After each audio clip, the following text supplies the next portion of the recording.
Hello there. Happy to be here again, and I'm just trying to illustrate what we can do with non-player characters in our environment.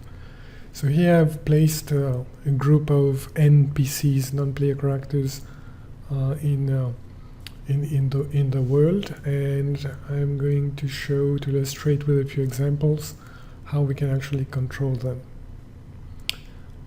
So if you zoom into this icon over here, I need to refine those icons, but just for now. These are represent groups of people. You have a group of firefighters and a group of individuals, and I've placed a few teleport stations close by so that we get to go there quickly.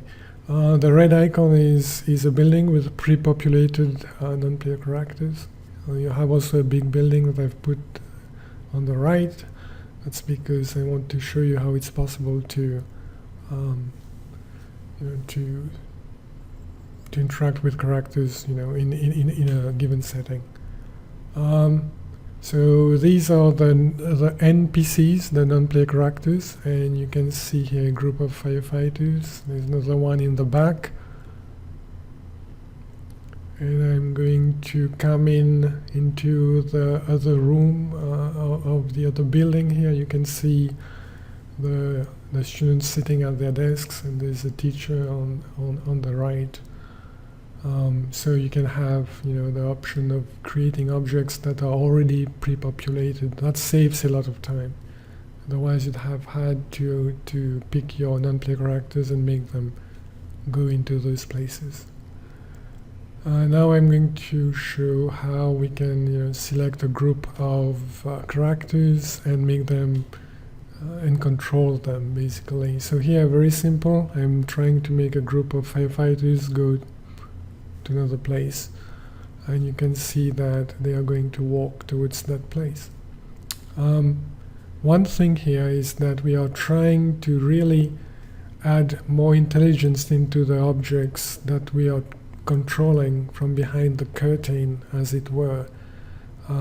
So it's basically the Wizard of Oz paradigm here. We want to have controls behind the curtain, but we also want to have most of the we minimize this control work by adding more intelligence in the objects that emerge in the environment.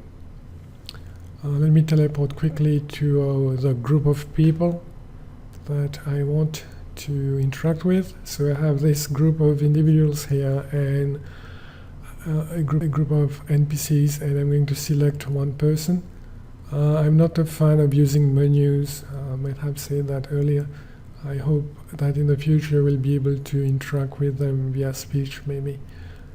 So here I'm asking those three to follow me and to go into the building. Those kinds of interactions that I'm demonstrating here on the board, it's not a single user interaction. You can have multiple people interacting with these characters and making them do things concurrently. So you can imagine having a complex situation emerge that looks intelligent, because there's a lot of intelligently mediated activities happening. So let me bring these people here to the seating area. I'm going to ask them to sit. Again, I do this by selecting and clicking on the destination, and they go there and sit wherever is needed. If I had added some more scripting to the chair and put an animation, I could also animate them. So that's just for demonstration, but you can imagine the range of activities that you can have them do, And so I'm going out of this room here, and let me see what I can show. Okay, let's go to this ambulance. I'm going to drive it only to demonstrate that you can actually drive up to a group of people, pick someone, and put that person in the ambulance, and then drive them somewhere else. So I'm going to stop the ambulance, get down of it, and pick an individual. Sorry about the physics here, that's the old version. I'm told that there's going to be much better things in the future, so fingers crossed. I'm going to pick this guy and make him sleep in the ambulance, make them lie on the bed and jump in. I'm going to drive towards the building.